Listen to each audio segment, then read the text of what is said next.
Disaster movie of the year ആണ് സിക്കന്ദർ. എന്നടാ പണി വെച്ചിറക്ക്. AR മുരുകദാസ് സംവിധാനം ചെയ്ത ചിത്രമാണ്. കത്തി, തുപ്പാക്കി, ഗജനി ഇതൊക്കെ എടുത്ത മനുഷ്യനെ ഈ കാണിച്ചു കൂട്ടുന്നത്. പിന്നെ സൽമാൻ ഖാന്റെ കാര്യം, പുള്ളിനെ ഏതാണ്ട് നമ്മള് എവിടുന്ന് പിടിച്ചോണ്ട് വന്ന് ഭീഷണിപ്പെടുത്തി പിടിച്ചോണ്ട് വന്ന് ചെയ്യാ പടം എന്ന് പറഞ്ഞ പോലെ പുള്ളിയുടെ അവസ്ഥ. എന്ത് കോമാളിത്തരമൊക്കെയാണ് കാണിച്ചു കൂട്ടുന്നത്. എനിക്ക് മനസ്സിലാകാത്ത കാര്യം, ഇവർ ഈ സിനിമ എടുത്തു കഴിഞ്ഞ് ഇത് ഔട്ട്പുട്ട് ഇവർ കാണുന്നില്ലേ? ഇമാതിരി സാധനം എടുത്തു വെച്ചിട്ട് ഇറക്കി അങ്ങ് വിടുക. ബോളിവുഡ് മൂവീസ് ഈ അടുത്തായിട്ട് എല്ലാം കാണിച്ചു കൊടുക്കുന്ന അറിയാം. എന്നാലും ഇവന്മാർ പിന്നെയും പിന്നെ ഇതേ ഐറ്റം. അത് പിന്നെ ഇതിന്റെ ബാക്ക്ഗ്രൗണ്ട് മ്യൂസിക് ഇത് സന്തോഷകരമാണ്. പക്ഷെ പുള്ളി ഞാൻ കുറ്റം പറയില്ല. കാരണം ഇമാതിരി സാധനം എടുത്ത് വെച്ചിട്ട് ഇതിന് ബാക്ക്ഗ്രൗണ്ട് സ്കോർ കൊടുക്കാൻ പറഞ്ഞാൽ പുള്ളി എന്നാ ചെയ്യാനാണ്? അതാണ് അവസ്ഥ. പിന്നെ അഭിനയത്തിന്റെ കാര്യം പറയുകയാണെങ്കിൽ രശ്മിക മന്ദാന പുള്ളിക്കാരി വന്ന ഒരു ലോഡ് വെറുപ്പേര്. അതിന് കുറച്ച് കഴിയുമ്പോൾ ശാന്തത വരുമ്പോഴത്തേക്കും ദേണ്ട വരുന്നത് കാജലർവാള്.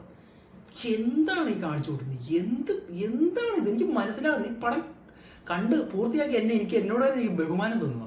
ഈ ഇടയ്ക്ക് ഇതേപോലെ പറഞ്ഞാണ് സൽമാൻ ഖാൻ കുറച്ചാൾ മുമ്പ് പറഞ്ഞു നമ്മുടെ വീരത്തിന്റെ ഒരു റീമേക്ക്.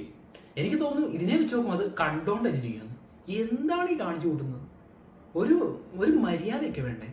പിന്നെ കഥയെ കുറിച്ചൊന്നും പറയുന്നില്ല. ഒരു റിവ്യൂ പറയുമ്പോൾ നമുക്കൊരു കഥനെ ഇങ്ങനെയാണ് പറഞ്ഞത്, അല്ലെങ്കിൽ ഇതിന്റെ ഇത് കൊള്ളായിരുന്നു, അല്ലെങ്കിൽ ഇത് നമുക്ക് പിടിച്ചില്ല എന്ന് പറയാം. ഇതിന്റെ എന്ത് ഞാൻ പറയാനാണ്? നല്ല മികച്ച കഥ, മികച്ച അഭിനയം, മികച്ച മേക്കിംഗ്, എന്ത് പറയാൻ ഇതിനകത്തൊക്കെ. ഏതായാലും ഗംഭീര പടം. ഇതിന് സമാധാനമായി, തൃപ്തിയായി, സന്തോഷമായി. സോ ഇതാണ് സിക്കന്ദറിനെ കുറിച്ച് എനിക്ക് പറയാനുള്ളത്. പടം കണ്ടതിൽ വളരെ സന്തോഷം. അടുത്ത വീഡിയോ വരുന്നതായിരിക്കും. It's me Abhijith and you are watching Flick and frames.